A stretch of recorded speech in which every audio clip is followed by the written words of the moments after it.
Welcome back. Bulletin کا باقاعدہ آغاز کریں اور سب سے پہلے بات کریں army chief general Asim Munir کی زیر صدارت GHQ میں فارمیشن کمانڈر کانفرنس منعقد کی گئی ہے۔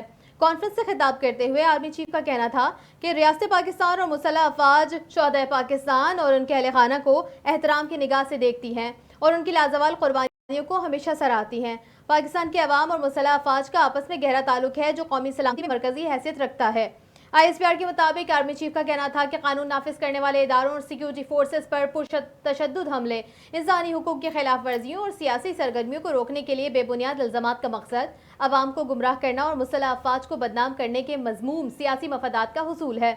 ملک دشمن عناصر اور ان کے حامی جعلی اور بے بنیاد خبروں اور پروپیگنڈے کے ذریعے معاشرتی تفرقہ اور انتشار پیدا کرنے کی بھرپور کوشش کر رہے ہیں۔ آرمی چیف کا مزید کہنا تھا کہ قوم کے بھرپور تعاون سے تمام تر ناپاک عزائم کو ناپاک بنایا جائے۔ انشاءاللہ بگاڑ پیدا کرنے کی اور فرضی انسانی حقوق کی خلاف ورزیوں کے پیچھے پناہ لینے کی تمام تر کوشش بے سود ہے۔ کانفرنس میں ملکی دفاع کے لیے کسی بھی قربانی سے دریغ نہ کرنے کا بھی عزم کیا گیا۔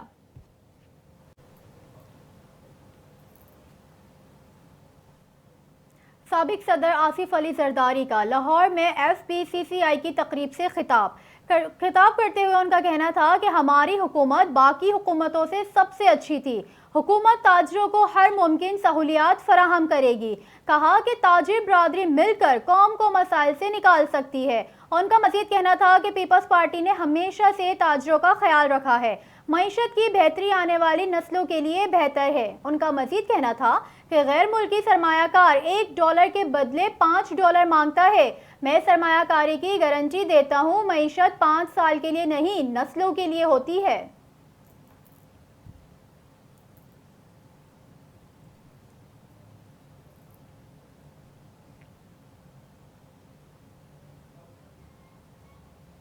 دیگر خبریں شامل کریں۔ آپ کو بتاتے چلیں کہ وفاقی وزیر اطلاعات کا اسلام آباد میں گفتگو کرتے ہوئے کہنا تھا کہ ایک مائنڈ سیٹ کے تحت حساس تنصیبات کو نشانہ بنایا گیا۔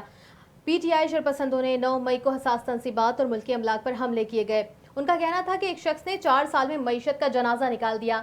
شرپسندوں کی گرفتاری پر ایک شخص انسانی حقوق کا شور مچا رہا ہے۔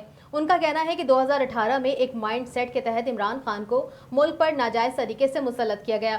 چیئرمین PTI نے ملک کو مزید سال پیچھے دھکیل دیا ہے۔ ملک دشمنی کا ثبوت ہے یہ۔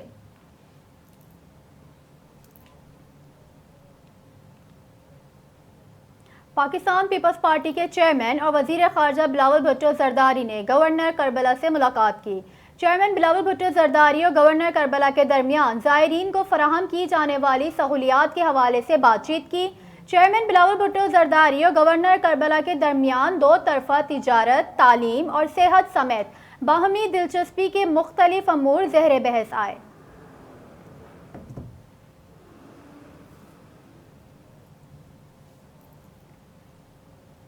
چیئرمین پاکستان تحریک انصاف کے خلاف سنگین غداری کیس کے درخواست گزار سینئر وکیل عبدالرزاق شر کے قتل کا مقدمہ چیئرمین PTI کے خلاف درج کر لیا گیا۔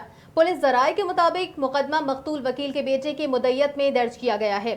قتل کا مقدمہ شہید جمیل کاکڑ تھانے میں درج کر لیا گیا ہے۔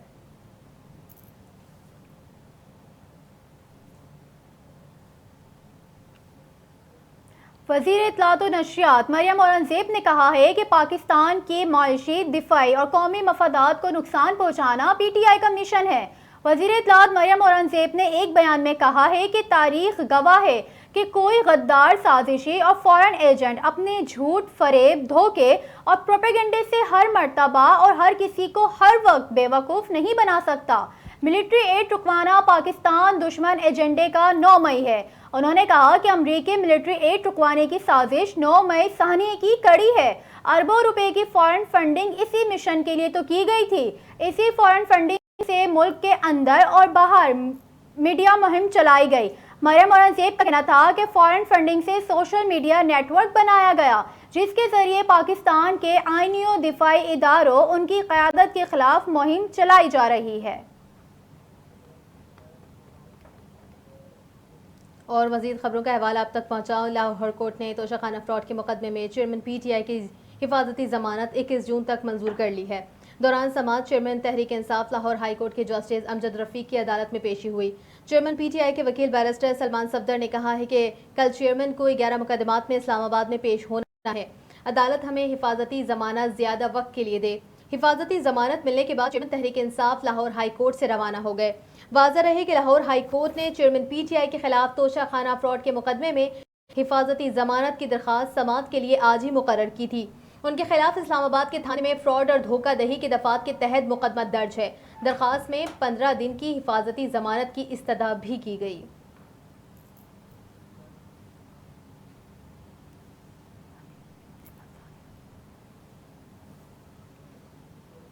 پاکستان پیپلز پارٹی کے چیئرمین اور وزیر خارجہ بلاول بھٹو زرداری نے اپنے دورہ عراق کے دوران روضہ امام حسین رضی اللہ تعالیٰ عنہ پر حاضری دی۔ Chairman peoples party Bilawal Bhutto Zardari نے امام حسین رضی اللہ تعالیٰ عنہ کے روضے پر خصوصی حاضری کے دوران مناجات پڑھی اور دعائیں مانگی۔ اس موقع پر بلاول بھٹو زرداری نے امام حسین رضی اللہ تعالیٰ عنہ کے صحابی حبیب ابن مظاہر کی تربت پر بھی حاضری دی۔ اس کے علاوہ انہوں نے مقام شہداء پر بھی حاضری دی اور گنج شہیدہ پر نماز بھی ادا کی۔ چیئرمین بلاول بھٹو زرداری نے بین الحرمین سے ہوتے ہوئے روضہ غازی عباس علمدار رضی اللہ تعالیٰ عنہ پر حاضری دی، ان کے روضے مبارک پر مناجات پڑھی اور نماز ادا کی اور دعائیں مانگی۔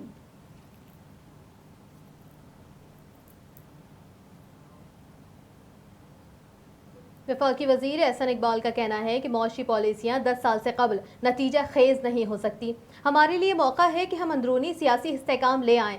اسلام آباد میں سیمینار سے خطاب کرتے ہوئے انہوں نے بات کی اور کہا کہ پاکستان کے 4 بڑے اسٹریٹجک پارٹنرز ہیں۔ سب سے بڑا قابل بھروسہ پارٹنر چین ہے، دوسرا بڑا پارٹنر یورپی یونین ہے، ہمارا تیسرا بڑا پارٹنر امریکہ ہے، ہماری معیشت کا چوتھا بڑا پارٹنر گلف ممالک ہیں۔ مشرق وسطیٰ تیزی سے چین کی جانب جا رہا ہے۔ احسن اقبال کا کہنا تھا کہ سعودی عرب اور ایران کی صلاح میں چین کا بڑا کردار ہے۔ یمن اور لبنان کشیدگی پر اس پیش رفت سے مثبت اثرات پڑیں گے۔ وفاقی وزیر کا کہنا تھا کہ 2013 سے 2018 کے لیے درمیان پاکستان نے حیران کن سفر کیا تھا۔ ایسی معیشت جہاں 16 گھنٹے بجلی نہیں ہوتی تھی وہاں 9000 میگا واٹ کے نئے منصوبے لگائے گئے۔ 2013 میں ہمیں سب سے خطرناک معیشت قرار دیا گیا تھا۔ یہاں سرمایہ کار آنے سے گھبراتے تھے، لیکن چین نے 29 ارب کی سرمایہ کاری کی۔ ہمارے لیے یہ موقع ہے ہم اندرونی سیاسی استحکام لے آئیں۔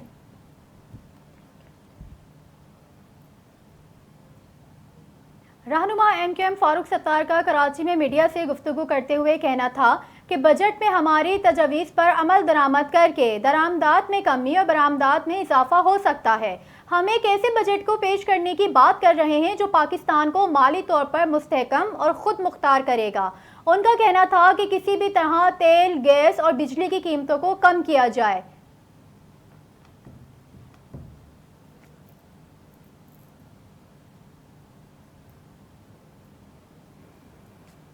اور ماسکو میں چیئرمین سینٹ صادق سنجرانی نے فیڈریشن کونسل اجلاس سے خطاب کرتے ہوئے کہا کہ آپ کو بتاتے چلے کہ فیڈریشن کونسل کے پلینری اجلاس سے خطاب میرے لیے اعزاز کی بات ہے۔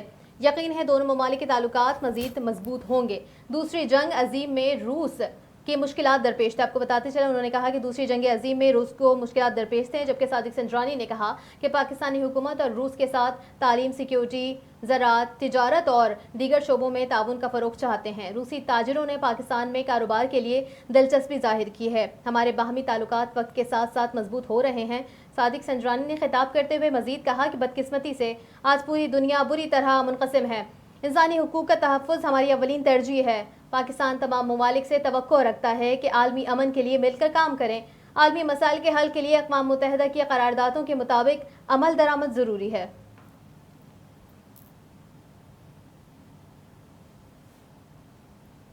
اسلام آباد میں چیئرمین پی ٹی آئی اور اہلیہ بشرا بی بی کے خلاف دھوکہ دہی اور جعل سازی کا مقدمہ درج کر لیا گیا۔ تھانہ کوہسار میں درج مقدمے میں پی ٹی آئی کے رہنماؤں شہزاد اکبر، زلفی بخاری اور فرح گوگی کو بھی نامزد کیا گیا ہے۔ مقدمہ اسلام آباد میں گھڑیوں کی دکان کے مالک کی شکایت پر درج کیا گیا۔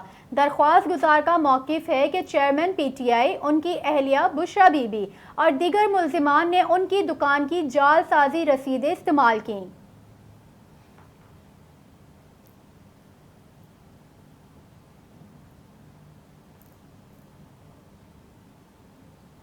اور اقتصادی جائزے کی بات کریں، رواں مالی سال 2022-23 کے اقتصادی جائزے کے اہم نکات سامنے آ گئے ہیں۔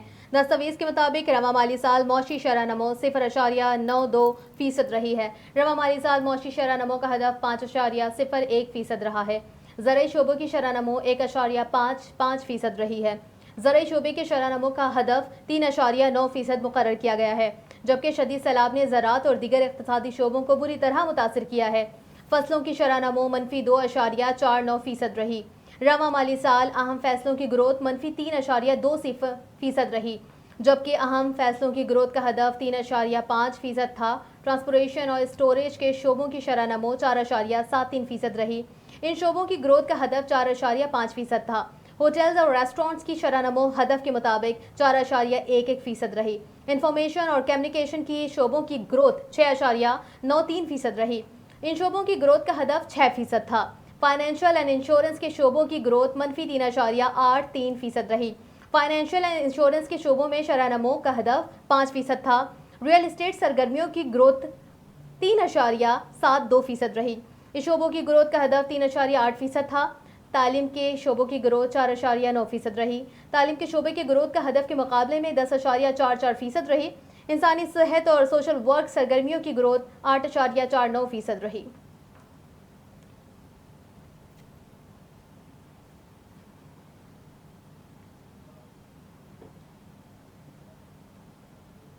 جماعت اسلامی نے میئر کے انتخابات سے قبل بلدیاتی قانون میں ترمیم کو سندھ ہائی کورٹ میں چیلنج کر دیا۔ درخواست کے مطابق ترمیمی ایکٹ کے تحت غیر منتخب افراد کو چیئرمین یا میئر بنانے کی منظوری دی گئی ہے۔ بلدیاتی قانون کے مطابق میئر منتخب نمائندوں میں سے ہونا چاہیے۔ درخواست گزار کا کہنا ہے کہ آئین وفاقی اور صوبائی حکومتوں کے اسٹرکچر کو واضح کرتا ہے۔ درخواست میں موقف اپنایا گیا ہے کہ حالیہ ترمیم کے تحت جاری کردہ 23 مئی کا نوٹیفیکیشن غیر قانونی قرار دیا جائے۔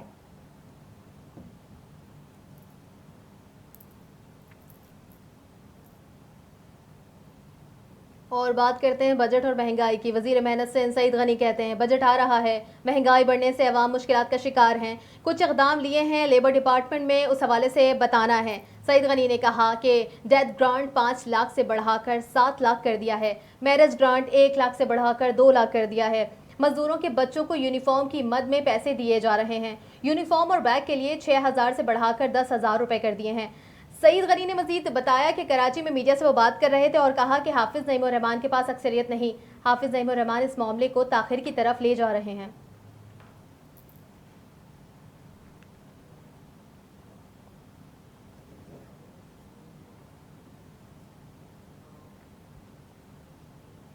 امیر جماعت اسلامی کراچی حافظ نعیم الرحمان کا کہنا ہے کہ پیپلز پارٹی کی مرضی کی قانون سازی کو قبول نہیں کیا جائے گا اور میئر تو جماعت اسلامی کا ہی آئے گا۔ کراچی میں میڈیا سے گفتگو کرتے ہوئے حافظ نعیم نے کہا کہ مرتضی وہاب 1 سال ایڈمنسٹریٹر رہے، انہوں نے میئر کے اختیارات استعمال کیے۔ انہوں نے کہا کہ پیپلز پارٹی کی مرضی کی قانون سازی کو قبول نہیں کیا جائے گا۔ آپ کا ایک خاص قسم کا وڈیرا مائنڈ سیٹ ہے۔ آپ کہتے ہیں کہ اگر پیپلز پارٹی کا میئر نہیں آیا تو وسائل نہیں ملیں گے، اب آپ فنڈز نہیں روک سکو گے، آپ کچھ نہیں کر سکتے، میئر تو جماعت اسلامی کا ہی آئے گا۔ حافظ نعیم کا کہنا تھا کہ پی پی اپنے مقاصد پوری کرنے کے لیے منفی ہتھ کنڈے استعمال کر رہی ہے۔ سندھ اسمبلی میں اپنی اکثریت کی بنیاد پر متنازع قانونی سازی کی گئی۔ اور بات کریں، خرم دستگیر نے کہا ہے کہ وزیراعظم کے کوارڈینیٹر بلال اظہر کیانی نے گرڈ اسٹیشن کا افتتاح کر دیا ہے۔ خرم دستگیر نے افتتاح کے بعد میڈیا سے گفتگو کرتے ہوئے کہا، مسلم لیگ نون ملک میں ترقی کا سفر دوبارہ شروع کر رہی ہے۔ 40 کروڑ روپے کی لاگت سے اس گرڈ اسٹیشن کا کام مکمل ہوا۔ ہمارے لیے چوتھے صوبوں میں رہنے والے لوگوں کے لیے ترقی بہت اہم ہے۔ خرم دستگیر نے مزید کہا، گزشتہ حکومت میں جو صوبے تعطل کا شکار ہوئے ان کو جلد مکمل کر رہے ہیں۔ گزشتہ حکومت کا ایجنڈا ملک کی ترقی کو روکنا ہے، چاہتے ہیں آئندہ نسلوں کو ایک خوشحال پاکستان دے کر جائیں۔ گرڈ اسٹیشن کی فراہمی سے علاقے میں بجلی کی ترسیل کے مسائل ختم ہو جائیں گے۔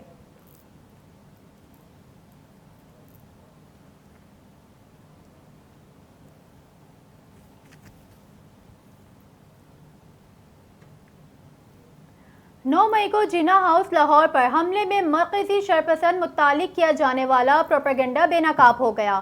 شرپسند کو ایجنسیوں کا اہلکار قرار دے کر حملے کا سارا الزام سیکیورٹی اداروں پر لگایا گیا تھا، تاہم شرپسند شخص بھی تحریک انصاف کا سرگرم کارکن نکلا۔ جس کا نام عمران محبوب ہے۔ شرپسند کو ایک مخصوص منصوبے کے تحت ابتدا میں جناح ہاؤس بھیجا گیا تھا۔ شرپسند شخص نجی ہوٹل کا ملازم اور سیاسی جماعت کے اہم کارکنان میں شامل ہے۔ بعد ازاں پی ٹی آئی نے عمران محبوب کو اپنے آفیشیل ہینڈل سے جاری ویڈیو میں ایجنسیز کا بندہ قرار دیا تھا۔ شرپسند عمران محبوب قانون نافذ کرنے والے اداروں کی حراست میں ہے۔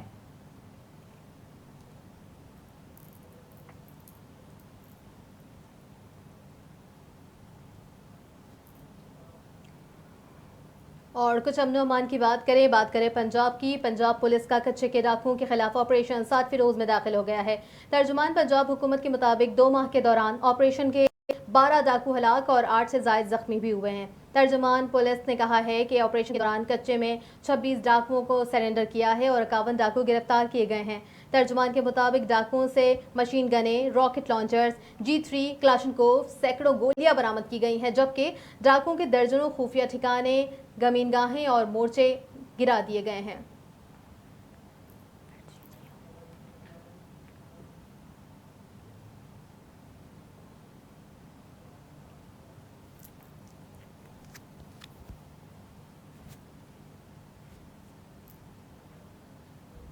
امریکہ کی ریاست ورجینیا کے ایک ہائی اسکول کے قریب فائرنگ سے 2 افراد ہلاک اور 5 زخمی ہو گئے۔ غیر ملکی میڈیا کے مطابق ہائی اسکول میں گریجویشن کی تقریب ختم ہونے کے فوری بعد حملہ ور نے فائرنگ کی۔ رپورٹ کے مطابق موقع سے فرار ہونے والے 19 سالہ حملہ ور کو پولیس نے گرفتار کر لیا، جس کے قبضے سے اسلحہ بھی برآمد کر لیا گیا ہے۔ غیر ملکی میڈیا کے مطابق پولیس کا ماننا ہے کہ ملزم ہلاک ہونے والے کسی ایک شخص کو جانتا تھا۔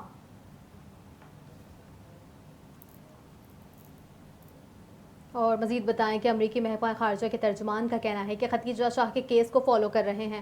ہفتہ وار پریس بریفنگ کے دوران امریکی محکمہ خارجہ کے ترجمان نے کہا کہ پاکستانی حکام سے کہا ہے ختیجہ شاہ کو قونصلر رسائی دی جائے گی، وہ دوہری شہریت کی حامل ہیں، اس حوالے سے پاکستانی حکام سے براہ راست رابطے میں ہیں۔ ترجمان محکمہ خارجہ نے کہا کہ کوئی امریکی شہری گرفتار ہوتا ہے تو ان کی مدد کے لیے تیار رہتے ہیں، پاکستانی حکام سے توقع کرتے ہیں کہ منصفانہ سماعت کی گارنٹی ہوگی۔ ترجمان کا کہنا تھا کہ غیر ملکی حکومتوں سے کہتے آئے ہیں کہ گرفتار امریکی شہریوں کے لیے طریقہ کار کو سامنے رکھیں۔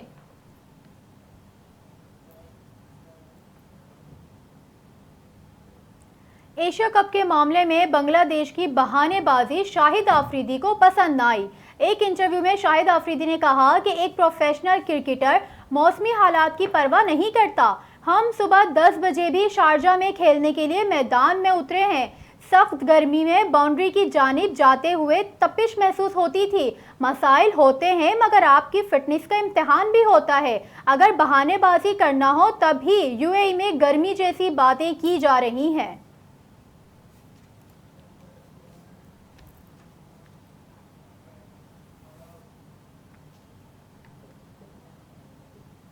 نیوز اسٹوڈیو سے فی الوقت اتنا ہی۔ مزید خبروں اور اپڈیٹ کے لیے دیکھتے رہیے اردو نیوز نیٹ ورک۔